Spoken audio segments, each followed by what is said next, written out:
A HGLG caiu aí para R$ 100,82. A cotação mais baixa nos últimos 12 meses foi R$ 99,77. E cabe a nós entender se isso aqui é uma oportunidade ou não. Raramente você verá a BTLG aí abaixo dos R$ 100.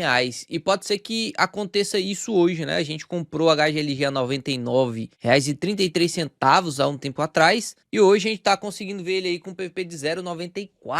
0,94. Tá um pouco mais caro ainda do que o HGLG, tem os seus motivos, afinal ele paga um pouquinho mais de yield, né? O BTLG paga aí 9,49% de yield a esses preços agora, enquanto a HGLG fica ali na casa dos 8,50, 8,70. Quer dizer então que BTLG é melhor que a HGLG e pronto, acabou porque paga mais? Se você for pro lado do yield, ele é um pouco melhor mesmo, mas se a gente for pro lado da qualidade, não que o BTLG não tenha uma extrema qualidade, tá? O BTLG também é muito bom. E por isso sempre teve essa briga entre BTLG e HGLG, né? A HGLG despencou nas cotas por conta das incorporações que estão fazendo com o PAT-L, com o LVBI, que estavam descontados em VP, então fazia muito sentido você comprar a PAT-L e LVBI, por isso a cota descontou, né? Se ela ficasse lá nos R$ 158, seria muito molezinha a gente ganhar dinheiro, porque o PAT-L e o LVBI comprando, você compraria a HGLG a 145, 147, por isso que ele veio para esse preço de 147. Acredito inclusive que não permanecerá em 147 por muito tempo, no caso do HGLG, eu já soltei um vídeo aqui sobre isso. Agora, por que o BTLG caiu o PVP de 0,94, sendo que não teve incorporação nenhuma? Primeiro ponto, a gente tem que investigar o porquê disso. Inclusive, se você gosta de fundos de ancoragem na sua carteira,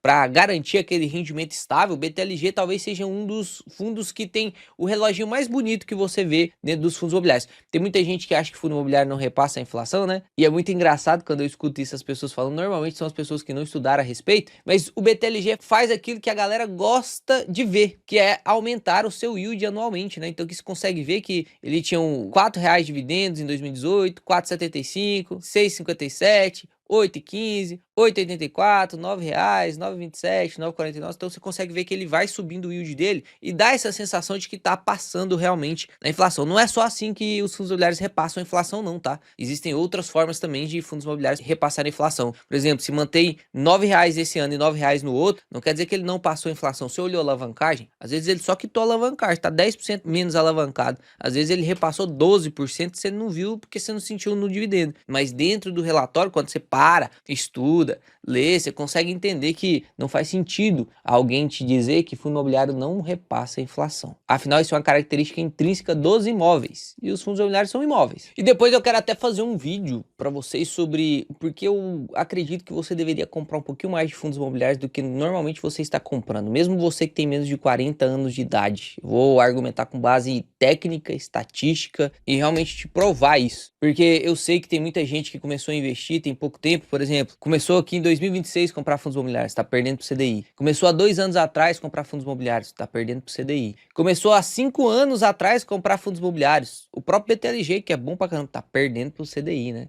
Nossa, Léo, então não faz sentido investir em fundos imobiliários. Isso aqui é a grande armadilha de pessoas que querem te provar algo através de um sofisma, criaram para poder te falar sobre fundo imobiliário perto do CDI. Isso não é verdade, tá? Em janelas de tempo, tanto as ações, quanto fundos imobiliários, quanto até ETFs, podem perder pelo CDI. Só que isso não é uma justificativa plausível quando se usa janelas mais longas. Dá uma olhada nisso aqui, se a gente coloca 10 anos, olha o bagaço que o BTLG fez no CDI. Isso aqui já contempla um pouco do que eu vou falar no vídeo sobre porque eu acho que você deveria ter um pouquinho mais de fundos imobiliários nesse momento. Afinal, se os fundos imobiliários vencem tão fortemente o CDI como está demonstrado nessa janela de 10 anos, você vai investir para aproximadamente 10, 20, 30 anos no futuro. É ilusão você pensar que você vai investir agora e vai aposentar com 5 anos, com 10 anos. Concorda comigo? Se a gente vai passar por esse horizonte de tempo de todo jeito e você pode seguir esse horizonte de tempo investindo ou não, faz muito sentido você investir principalmente numa carteira diversificada que tenha realmente classes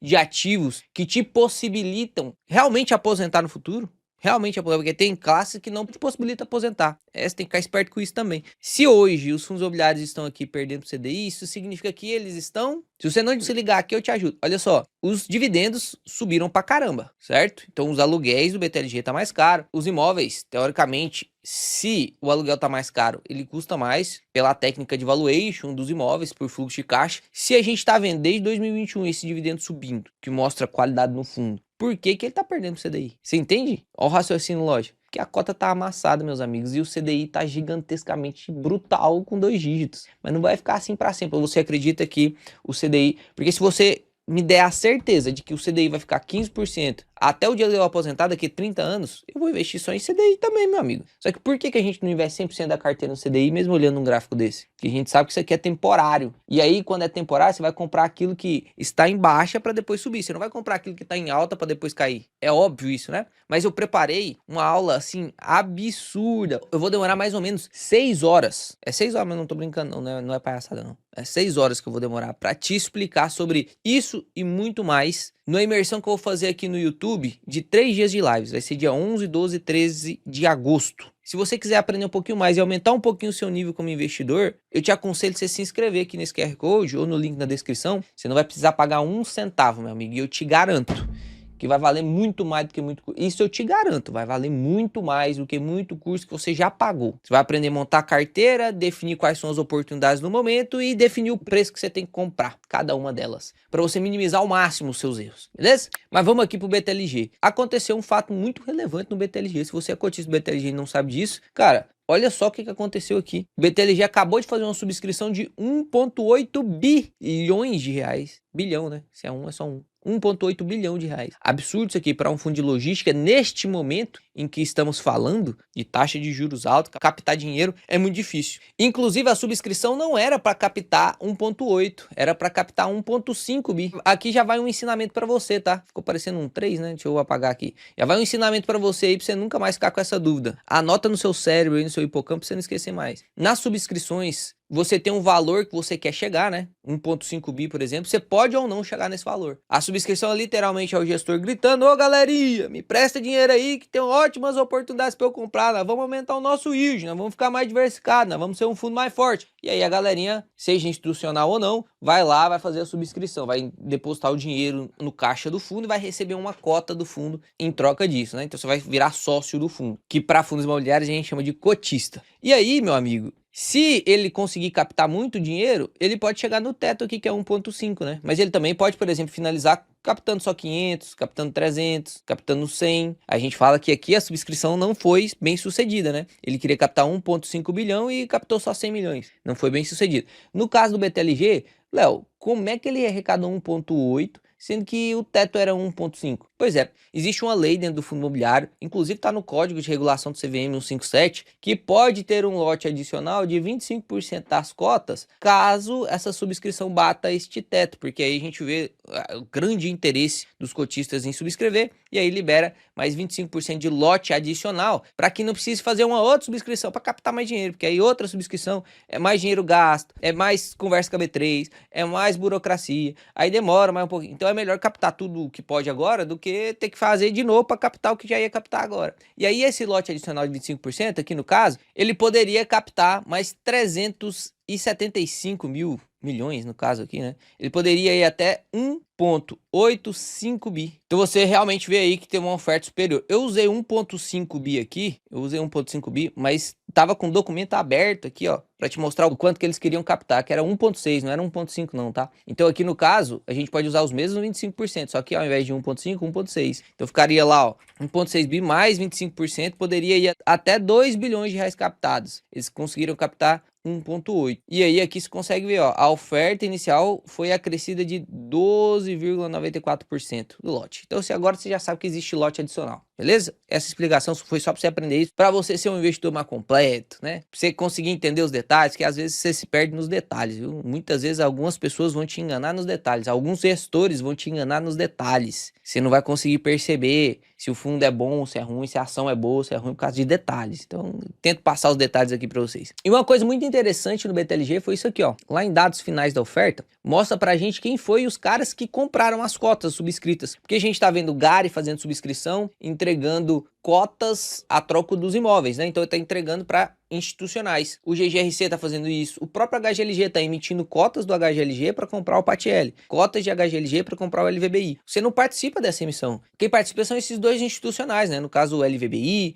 o PATL, e a gente tá vendo muitos fundos fazendo isso. emite cotas para poder comprar imóveis por essas cotas, beleza? No caso aqui do BTLG, olha que interessante, ele era um dos únicos fundos que restavam de logística que estava com PVP de 1, tá? Ele era um dos únicos fundos que ainda constava o PVP de 1. E aí ele fez essa subscrição e olha quem subscreveu. Olha quem subscreveu. Pessoas naturais. O que é pessoas naturais? É pessoa física, tá? Pessoa física. Maior parte das cotas subscritas foram de pessoas físicas. Ó, de 17 milhões de cotas subscritas, 11,7 milhões de cotas foram de pessoas físicas. Então você que recebeu o seu direito de subscrição, né? O famoso BTLG12, o númerozinho 12 é direito de subscrição dentro dos fundos imobiliários. Tem tanto conteúdo que eu não consigo explicar tudo aqui, né? Se você deixasse eu falar, eu ia falando aqui umas 5 horas, tranquilo. Mas depois a gente fala sobre essa parte de direito de subscrição. Então aqui você consegue ver que os fundos de investimentos também compraram um pouquinho, né? 19 fundos de investimento compraram, fizeram subscrição. A entidade de previdência privada, ó, previdência privada comprando fundo imobiliário para aposentadoria. Será por quê? Por quê? Será, né? 23 investidores estrangeiros. Ó, os tantos estrangeiros são fortes, né? 23 só comprou basicamente o que os fundos de pensão aqui compraram. E demais instituições financeiras e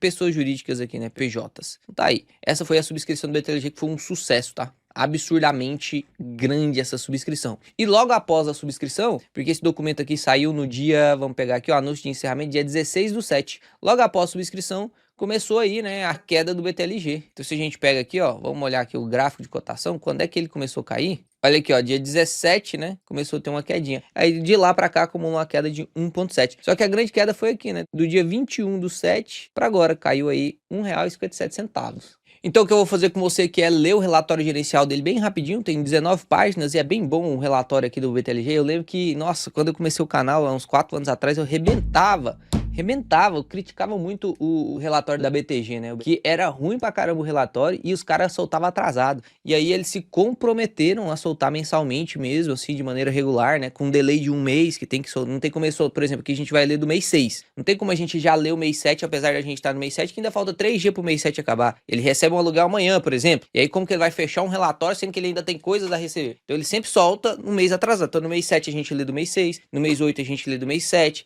e assim sucessivamente. Então aqui muita gente acha que tá desatualizado, não tá não, tá atualizadinho. Por isso que você vê, por exemplo, relatório do segundo trimestre de 2026 das empresas, vai começar a sair em agosto, só que é de referência do mês 4, 5 e 6. Então 2 meses de atraso, né? Porque demora a consolidar os dados e tal, organizar para o investidor entender. Basicamente seria isso, né? Então vamos lá. O objetivo do BTLG é obtenção de renda, ou seja, aluguel, e ganho de capital por meio da exploração de empreendimentos imobiliários focados em operação do setor logística. Então aqui você não precisa preocupar dele começar a comprar 50% do portfólio em renda urbana, comprar 50% do portfólio em laje, não, é focado em logística. Ah, Léo, mas teve uma vez que o BTLG comprou um prédio. Eu vou até falar sobre isso. Então o BTLG hoje conta com 34 imóveis e 92% dos ativos estão localizados no estado de São Paulo. O portfólio, que normalmente são as praças mais caras, né? Quando a gente fala de praça, são locais onde a galera normalmente costuma alugar galpões logísticos para poder montar o centro de distribuição. Por exemplo, eu moro em Maringá. Eu fui comprar um negócio no Mercado Livre e falou que entrega hoje. Eu comprei agora, 10 horas.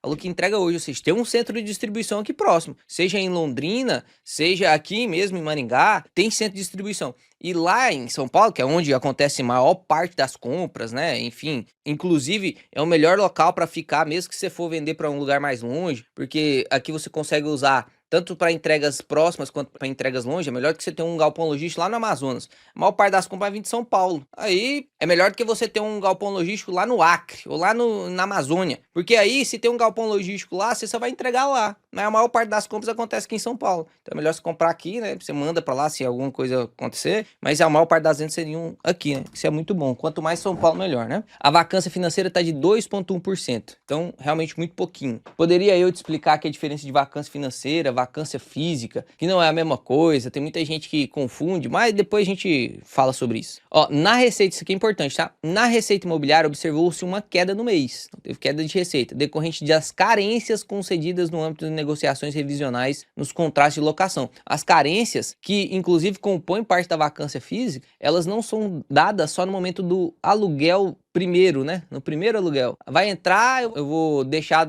2, 3 meses para você de graça, só pra gente fechar o negócio. Nas revisionais isso também acontece. As revisionais é tipo assim, ó, eu vou sentar eu e meu inquilino, nós vamos discutir se faz sentido ou não subir o preço. Ó, aqui na média tá cobrando R$50, eu tô te cobrando só 35. Então, eu preciso subir esse preço para 45. Se você quiser sair, pode sair. Tem lá os caras lá te alugando a R$50. E aí, quando vai fazer essa revisional, pode também entrar em período de carência. Não, eu posso até pagar esse aluguel, vai sumir 1 milhão. Vou pagar, sim, esse aluguel, nós contratamos e tal, vou fechar para ir para 10, 30 anos. Só que eu preciso de 2, 3 meses para me organizar aqui, porque o aluguel vai subir demais. É o período de carência também. Pelo lado das despesas, observou-se um pontual aumento neste mês decorrente do pagamento da regularização das despesas condominiais e das consultorias imobiliárias referentes ao mês de abril. A distribuição desse mês contou com prorata de 10 dias para os cotistas que exerceram o direito. Quando você exerce o direito, você recebe BTLG 15, que é um recibo de subscrição. Ainda não é BTLG 11, mas esse BTLG 15, que é um recibo, ele recebe dividendos. Só que esse dividendo ele recebe do valor que foi captado rendendo em renda fixa, se ele ainda não tivesse sido alocado. Quando ele faz a alocação, o 15 vira 11 e aí você começa a receber provento igual a todo mundo. Em junho, o fundo avançou na gestão comercial do portfólio. BTG Cotia, após vencimento do contrato atípico, foi formalizado renovação por mais 5 anos, agora em formato típico, com penalidades fortes e patamares acima do projetado com sua aquisição. Assim, encerrando as incertezas de renovação de contrato, concluindo uma das principais negociações do ano. No BTG Louveira 3, renovação por mais 5 anos foi concluída, ganho real de 9,2% no aluguel. Ó, subiu 9,2% o aluguel. Aí imóvel, o fundo imobiliário não repassa a inflação, né? Imóvel não repassa a inflação, é triste. O fundo concluiu uma nova alocação em BTLG Cabreúva com empresa do setor de insumos alimentares pelo prazo de 10 anos. A alocação contribui com a redução da vacância do imóvel e passará a apresentar só 6% de área vaga. Com essa movimentação, a vacância consolidada do portfólio será de 2,1%, que aqui por coincidência é a mesma da vacância física, mas não é a mesma coisa, tá? Aí com a 16ª emissão, o patrimônio do fundo subiu de 5,5 para 7,1 bi.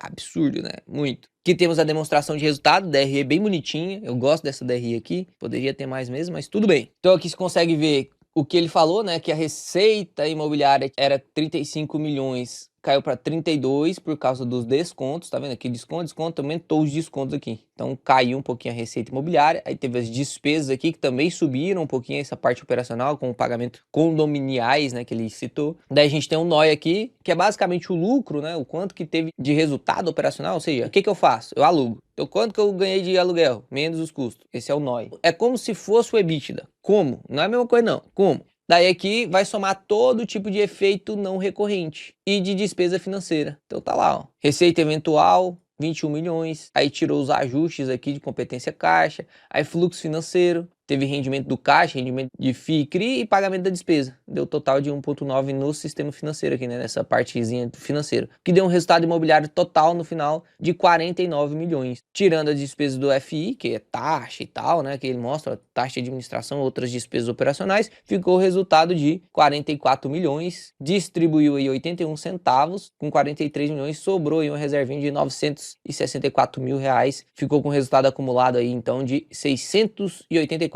E tem aqui ó, o lucro projetado com vendas realizadas. As vendas já foram feitas, só que ele está recebendo ainda.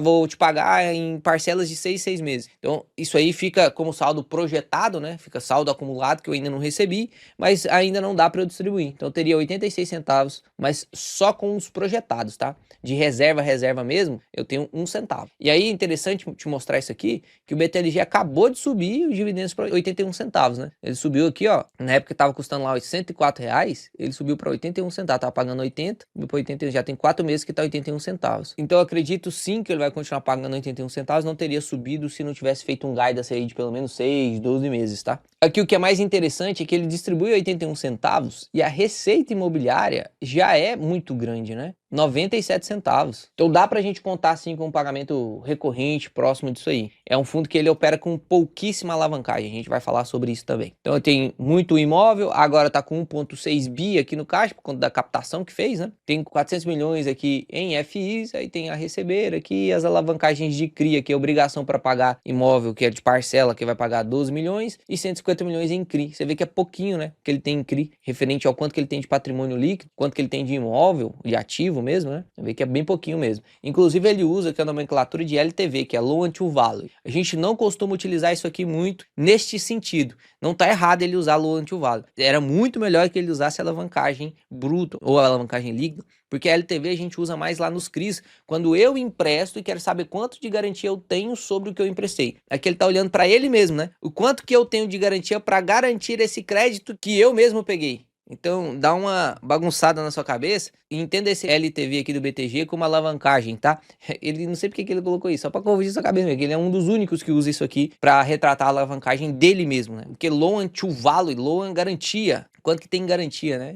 Ele tá entregando garantia. Eu precisaria de um pouquinho mais de tempo para te explicar isso aqui, porque eu ia usar o quadro preto, mas só entenda isso aí como alavancagem. Para quem não sabe, o BTLG, antes de ser da BTG, ele era da gestão do TRX, então era o TRXL, era o fundo de logística da TRX. Aí a BTG assumiu e virou BTLG, né, a parte de logística do BTG. E aí por isso que esse gráfico aqui tá desde 2019, foi quando o BTG assumiu. E se a gente pega 2019, né, aquele gráfico que eu te mostrei aqui onde ele perde pro CDI dos últimos 5 anos, tá pegando 21. Se a gente pega só 2 aninhos para trás, olha o que acontece. 2 aninhos para trás só, tá? Já vence aí o CDI, né? E esse CDI ainda é o CDI bruto, porque o certo mesmo é você olhar esse CDI aqui, ó, 85% CDI. Esse aqui que é o CDI certo você olhar, né? Porque você vai pagar imposto de renda. Inclusive, às vezes, se tá investindo em CDB de banquinho, talvez tenha vencimento de 2 anos, de 1 em 1 ano. Você vai caindo aqui a sua rentabilidade, enquanto no fundo, como é um investimento sem prazo determinado de vencimento, a gente não tem que ficar pagando esses impostos aí. Aqui tá o guidance, a banda inferior de 0,78 e a superior de 0,84. Acredito que ele vai continuar pagando aí seus 81 centavos mesmo. Aqui a gente tem a evolução dos dividendos. A distribuição média por cota cresceu 12% ao ano. Isso aqui é palhaçada, meu amigo. Quando a gente for fazer a nossa continha aqui, para ver qual que é o preço teto do BTLG, a gente precisa dessa informação aqui, tá? Mas a gente nem vai usar ela, porque isso aqui é absurdo. Não acredito que ele vai continuar conseguindo repetir esse crescimento aí não, tá? Mas é muito interessante que a gente veja esse histórico. Inclusive, você olha esse histórico nos outros fundos imobiliários quando você for fazer o cálculo do preço teto ajustado de Gordon de fundos imobiliários. Não é o preço teto que eu mais concordo, não. Tem alguns pontos, assim, você tem que prestar bastante atenção, que senão você compraria todos os high yields, por exemplo, você compraria todos os fundos de papel, tem que ter análise qualitativa também, mas é algo que te dá um norte, vamos dizer assim. Então aqui a gente tem os perfis de ativos, a gente tem um pouquinho industrial, um pouquinho varejo, 95% logístico, contrato, maior parte típico, isso é bom, tá? Eu sempre falo para os alunos que atípico é muito seguro e típico é muito bom. Uai, Léo, então aí lascou. O atípico, como o próprio nome já diz, tem regras atípicas. Um contrato de aluguel, quando você vai alugar uma casa, normalmente os caras querem que você aluga por 1 ano, 3, por exemplo, aqui eu vim para Maringá, os caras só queriam que eu alugasse durante 3 anos. Não poderia nem ser 6, não poderia nem ser 2, 3 anos, que é a lei do inquilinato. Então, beleza, 3 anos. Esse é o contrato típico, que é normalmente de 2 a 5 anos. Contrato típico. No atípico é de 10, 15, 20, 30, 40 anos. É atípico, tá vendo? O prazo de vencimento é atípico. 40 anos de aluguel, 30 anos de aluguel, atípico. Além disso, o que mais que tem no atípico? Multa rescisória. Normalmente as multas rescisórias, elas são remanescentes nos atípicos. Ó, vou te alugar aqui para 40 anos, só que se você decidir sair ano que vem, você vai ter que me pagar 39 anos de aluguel. Então é melhor que você fique, porque senão, tá vendo por que é seguro? Muito tempo de aluguel, com multa remanescente, ajustado pelo IPCA sempre. Só que, por que esse aqui, o típico é muito bom? Porque o típico é aquele que vence muito rápido, só que eu tenho direito de fazer revisionais. Inclusive, eu te mostrei no início do vídeo aí, que o BTLG fez revisional, né? O que é essa revisional? No atípico não cabe revisional, tá? Só ajusta pelo IPCA, só faz reajuste. Revisional uma coisa, reajuste outra coisa. Reajuste, pega o aluguel e ajusta pelo índice que está sendo levado em consideração, que no caso aqui, ó, 97% é IPCA e 3% IGPM. Em geral vai ser IPCA nos fundos imobiliários. Então vai lá e ajusta o aluguel pelo IPCA. Tá pagando R$1.000 de aluguel, o IPCA foi 10%, vai pagar 1.100 no ano que vem. E sempre vai seguir o IPCA, tá? A receita imobiliária sempre vai crescer junto com o IPCA, não tem como não crescer, beleza? A revisional é quando o gestor senta com o inquilino e fala, ó, a média local aqui subiu, eu preciso subir seu aluguel. Então subiu o aluguel acima do IPCA. O IPCA já subiu 100, mas eu quero subir mais 100. De 1.000 para, em vez de 1.100, eu vou para 1.200. Revisional. Isso que é revisional. Nos contratos atípicos não cabe revisional, tá? Não tem como fazer revisional. Então você percebe que ele é mais seguro, mas eu ganho menos. Mais seguro, mas eu ganho menos. O contrato típico é o quê? curta duração, as multas são menores. Olha aqui as multas. Essas multas de 3 aluguel, de 4 a 12 aluguéis aqui, ó. Isso aqui você consegue perceber que é dos contratos típicos, que dá 50, 62%. É contrato típico de 4 a 12 aluguel, de 3 aluguéis. Você consegue perceber que a multa é bem menorzinha. E aí, como eu tenho uma multa menor, tenho um tempo menor, eu consigo fazer mais revisional, consigo meter a faca no inquilino, ó, vou subir o preço, vou subir o preço. E normalmente isso mostra que os imóveis são bons. Por quê, Léo? Porque se o imóvel é bom, eu não tô nem aí se o cara que tá lá quiser sair em 5 anos, porque eu sei que vai alugar muito rápido. E aí eu posso cobrar até mais caro do cara que tava entrando novo agora. É como se fosse uma revisional com outra pessoa, entende? Então um contrato típico mostra que os imóveis são muito bons. É óbvio, pode ter contrato típico em imóvel ruim? Pode, porque o gestor não conseguiu fechar contrato atípico, porque o imóvel era tão ruim, mas tão ruim, que aí tipo, não quer ficar 40 anos lá. Então tem isso também. Por isso que você tem que sempre levar em consideração a análise qualitativa que você faz, acompanhar o gestor, né? Não é uma coisa tão difícil de fazer, não. Se você só segue o canal aqui, você já vai conseguir fazer isso, porque eu vou fazer a tarefa de casa para você. Então aqui a gente tem as receitas de locação. Você consegue ver aqui, ó, receita de locação, quanto que eu ganho de dinheirinho pelo aluguel. E o valor patrimonial é o quanto que aquele imóvel vale. Então você consegue perceber que, ó, este imóvel Louveira 1 aqui, ó, ele vale 8% do PL do fundo, do patrimônio do fundo, só que ele gera 10% da receita. Em geral, isso aqui tende a ficar muito próximo, tá? 7, 7, 8, 6, 6, 6, 6, 6. O que isso aqui quer dizer? Que provavelmente esse BTLG Louveira, isso é informação nova, hein? Isso é informação que eu dou só para os alunos. Presta atenção, anota isso aí também. Provavelmente esse BTG Louveira terá valorização. E quando o avalista vir aqui e falar assim, nossa, ele vale, vamos supor que 100 milhões, só que ele está gerando 10% da receita do fundo, vamos supor que está gerando 12 milhões por ano. Então, na verdade, como o cap rate médio dessa região é 9, 10%, isso aqui deveria estar valendo 120 milhões para render 12. Aí tem uma valorização, entende? Então isso aqui provavelmente vai representar uma valorização no próximo laudo da avaliação. Você pode, inclusive, se o BTG não vender antes, né, que eu acredito que não vai vender, se é um imóvel premium aí dele, mas você pode acompanhar aqui o canal que você vai ver isso. E aqui tem os principais inquilinos, né, Açaí 8%, DHL 6, 6, 6, 4, só inquilino top e muito diversificado, né? Você não consegue ver nenhum inquilino aqui que tem mais 10%, muito diversificado, muito bom. Aí aqui tem os vencimentos, ó, a maior parte dos vencimentos, 51% dos vencimentos vai dar em 2029, então o vault tá de 5 anos. O vault é tempo médio ponderado de vencimento dos contratos, tá? Tempo médio ponderado, normalmente quando você vê em inglês e tem um W, vem de ponderado.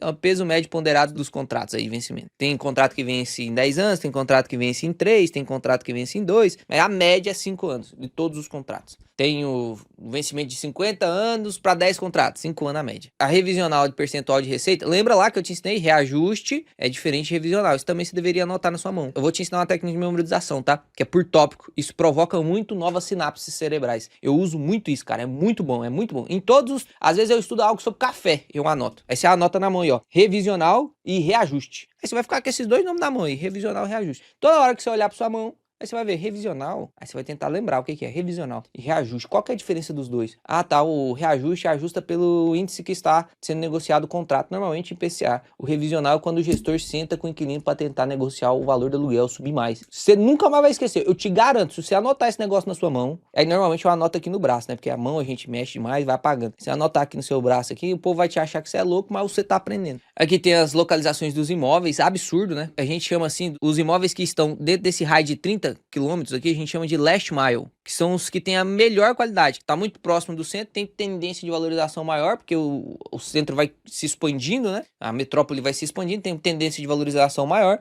e não fica tão longe assim da metrópole. E tem esse raio 60 que também não é ruim, tá? Por exemplo, tem raio 150 quilômetros e ainda valem muito. Então, 60 e 30, a qualidade de imóvel do BTLG é muito boa. Léo, por que será que o BTLG tem um yield maior do que o HGLG? Os imóveis do HGLG é ruim? A gente pode fazer um vídeo sobre isso, né? Seria interessante, você ia aprender muito. Tem muita coisa para falar sobre isso. Aqui você consegue ver que 38% dos imóveis até 30 km, 60 km, 38% também, 15 km até 100, ó, e outras regiões 9%. Aqui você consegue ver, ó, o principal imóvel, né, o Louveira, 137 metros quadrados de ABL. Mano, isso aqui é 137 mil metros, é muito grande. 5 locatários, que é o que a gente chama de multi-inquilino. Pensa que isso aqui é um galpão olhado de cima, tá? O Mercado Livre fica com isso aqui, aí tem uma paredinha aqui, né? Fazem uma paredinha. Aí tem aqui Shopee aqui, aí aqui tem, sei lá, DHL, aqui tem Açaí e aqui tem Renner, só um exemplo, tá? Então tem 5 inquilinos, é o que a gente chama de multilocatário. Daí a gente vem aqui por histórico de vendas, que é muito importante também no BTLG. Ele é um fundo de logística muito ativo, assim como o HGLG. O BTLG costuma desinvestir, ou seja, vender, por ano, 12 a 15% do seu patrimônio, destravando lucro e criando valor via reciclagem de portfólio pro cotista. Ele comprou um imóvel lá 6 anos atrás, esse imóvel já valorizou. Como nos fundos de tijolo a gente recebe dividendos do aluguel, essa valorização do imóvel fica travada aqui. O cotista não consegue ter essa valorização do imóvel. Pensa nisso, pra você não esquecer. O imóvel vale 100 milhões quando ele comprou, agora tem 120. Só que você não consegue pegar esses 20 milhões, tá travado lá no imóvel, não consegue ir lá e arrancar um tijolo. O tijolo não vai estar valendo mais se você arrancar ele de lá. Então, o gestor tem que vender o imóvel para destravar o lucro e te entregar, entende? Essa é uma das diferenças entre os fundos de papéis e os fundos de tijolos. Os fundos de papéis, eles já repassam tudo em juros, né? Tanto a valorização, que no caso é o IPCA, mais o juro real. Venda total em 4 anos foi 1,3 bi, lucro por cota 4,6 bi. Se não tivesse feito as vendas, esse lucro por cota aqui não existiria, ele estaria no prédio. Esse prédio aqui vale 4,6, ou no caso galpão logístico, né? Vale 4,68 a mais por cota. O patrimônio líquido do fundo estaria valorizado. Como ele vendeu, ele pegou do patrimônio, por isso que tem gente que fala, mas cota de fundo imobiliário não movimenta. É outro caboclo que não sabe o que fala. A cota movimenta, o VP sobe, só que aí ele vende para poder distribuir de lucro. O VP desce de novo, mas você recebeu isso, fluxo de caixa. Você pode aumentar a sua posição, você pode fazer um monte de... Pode investir em ação. Com esse...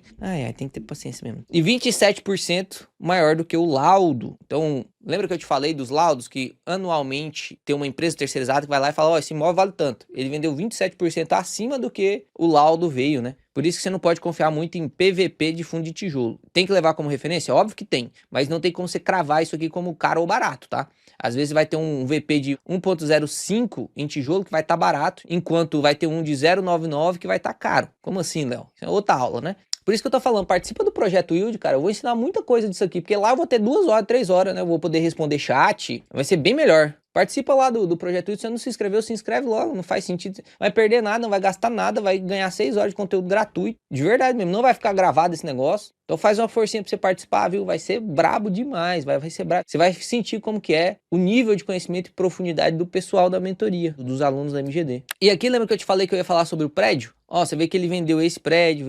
Ah, Léo, mas como assim? Mas não era fundo de logística? Pois é, o BTLG, uma vez ele comprou o SARI 11, que era um fundo do Santander, né? SARI 11, ele foi lá e comprou, porque ele tinha galpões logísticos aqui dentro do SARI 11 que ele queria. Só que dentro do SARI 11 também, que era real estate, né? Então ele não prometia investir só em logístico, também investia em outras coisas. Dentro desse galpão tinha o WT Morumbi aqui também, né? Então tava lá também o SARI 11. Aí ele comprou o SARI 11, porque fazia muito sentido comprar. Eu até fiz vídeo sobre isso, porque ele ia pegar aqui um cap rate de 10 ou 11, se eu não me engano, e ele ia pegar esse imóvel aqui e ia vender. O problema do SARI 11 era, pô, ele fez uma dívida para comprar esse imóvel e não tava conseguindo pagar, tava destruindo o valor dos cotistas. Aqui no caso do BTLG, ele pagou tudo à vista, ele não tinha pressão para vender, vendeu no valor justo e tá tudo certo, entende? Então aqui foi uma negociação, uma baita negociação pro BTLG, né? E aí o que ele mantém dentro do portfólio é realmente só imóvel de logística, que ele fala da alavancagem, né? Então ele tem aí 50 milhões para pagar na BTLG Osasco e do CRI. Agora aqui eles chamam de alavancagem, né? Só que aí aqui embaixo eles já chamam de LTV de novo.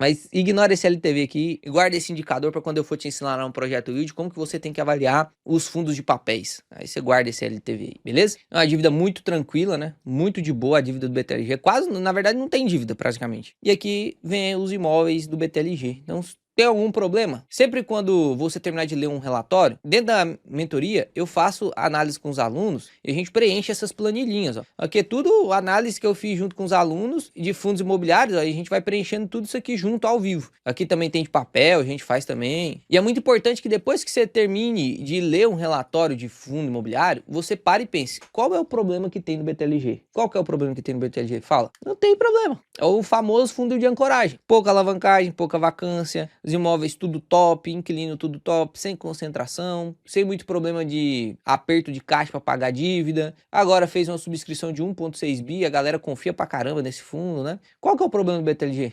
Qual que é? Não tem, né? Talvez você não queira investir nele por causa de margem de segurança. Pô, porque neste preço aqui a R$ 100,82 não vale a pena eu comprar ele, vale a pena eu comprar outro. Aí é uma justificativa plausível. E eu até poderia te dizer que em momentos como este, de HGLG, BTLG, que são fundos de ancoragem, seria um ótimo momento de você balancear sua carteira de ancoragem. Dentro dos fundos imobiliários a gente tem que ter fundos de ancoragem, fundos de crescimento e fundos de risco em certas proporções que fazem mais sentido. Depende do seu perfil como investidor, depende da sua idade. Também vou falar sobre isso no projeto Yield, vai ser legal demais. Eu vou te ensinar como você tem que dividir sua carteira de maneira efetiva. Já testei ter 100% ancoragem, já testei ter 100% risco, já testei ter 100% crescimento, já testei 20, 20, 60, já testei... vou te mostrar lá o que dá certo, tá? O que dá certo com mais de 13 mil alunos, o que dá certo comigo, o que pode dar certo com você também, não vai precisar pagar nada. Quando a gente vai calcular aqui o método Gordon ajustado, você tem algumas formas aqui de considerar, né, o que você quer levar em consideração, o IFIX, o tesouro. Eu recomendo que você use o tesouro como métrica, tá? E a taxa líquida tem que ser utilizada, porque você vai pagar imposto de renda lá no tesouro, não faz sentido você não usar a taxa líquida, tá? E aí aqui, você vai colocar o quanto que você espera receber de BTLG. Quanto que eu espero receber de BTLG? A Word já vai carregar aqui para você, se você ainda não tem a Word, depois você pesquisa a respeito dela aí. A Word já vai colocar para você aqui o que saiu nos últimos 12 meses, já carrega automático aqui, não é o que você tem que colocar, é o que foi nos últimos 12 meses. E aqui você pode colocar o crescimento que você espera dos dividendos nos próximos anos, e aqui você consegue colocar o que você espera de taxa de desconto. Em geral, em fundo imobiliário, você vai usar ou IPCA de curto prazo ou IPCA de longo prazo, porque teoricamente é um tipo de ativo que também repassa o IPCA, assim como os títulos de IPCA, e tem um rendimento real, que são os aluguéis, né? E ainda, inclusive, por venda de imóveis. Então, faz sentido você usar o de curto prazo ou de longo prazo. Eu gosto de utilizar o de longo prazo, tá? E aqui embaixo você coloca o prêmio esperado sobre esta taxa aqui, que é o IPCA de longo prazo. Porque, convenhamos, o IPCA de longo prazo hoje tá lá, IPCA mais 7. Vamos até entrar no Tesouro para ver o quanto que tá, que eu vi que tava subindo. Ó, se a gente entra aqui e pega o Tesouro IPCA de 2050, tá IPCA mais 7,37. Isso aqui não é um absurdo de bom? É um absurdo de bom isso aqui, cara. Então o que me faria investir em BTLG? Só se eu tivesse um prêmio. Primeiro prêmio é que eu sou isento de imposto de renda e que eu tenho possibilidade de valorização maior do que a do título por marcação ao mercado. Levando em consideração que eu vou manter até 2050 os dois, né? Tanto o título quanto aqui o BTLG. Eu tenho um potencial de valorização maior no BTLG do que no título do Tesouro. É óbvio que se essa taxa despencar e eu for vender mais cedo, pode ser que eu ganhe mais marcação ao mercado lá no título.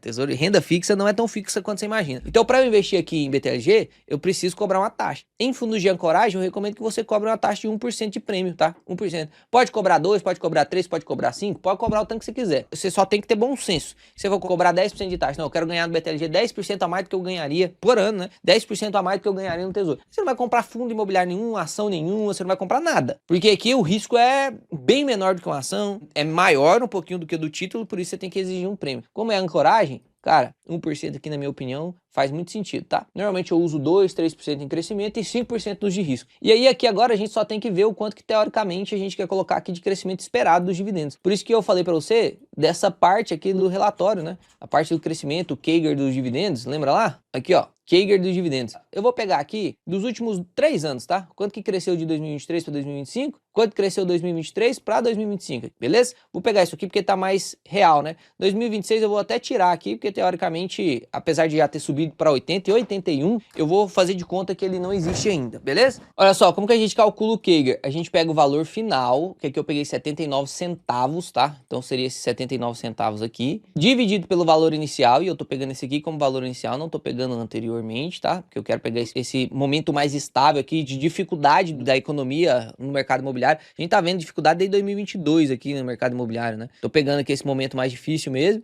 E aí o valor, então, final, dividido pelo valor inicial, elevado a 1, dividido pelo tanto de tempo, que no caso foram 3 anos. Menos 1 só para transformar de novo em percentual, tá? Então dá um crescimento aí de 1,75% dos dividendos. Aqui você pode considerar que vai crescer 1,5%, pode considerar que vai crescer 2%, você pode ficar aí à vontade. Se a gente colocasse aqui aumentando a janela, por exemplo, pegando aqui desde 2020, 55 centavos e finalizando aqui em 2026 com 81 centavos, a gente poderia colocar até 81, que já tem 4 meses que pagam 81, mas eu vou colocar 80 centavos, pô, 80 centavos por 55, dividido por, aí agora no caso, 1, 2, 3, 4, 5, 6, 7 anos, teria um crescimento de 5,5% do yield. Não dá para você usar aí, né? Dependendo do que você quer e dependendo do quão otimista você for, de 2 a 5% ali de crescimento de yield. Eu vou colocar aqui, eu não sou muito otimista não, coloco 2% aqui mesmo, e a gente vê que o preço teto então do BTLG ficaria por volta de 102,36 com a margem de segurança de 1,53. Eu não sei se você viu o vídeo que gravei sobre HGLG,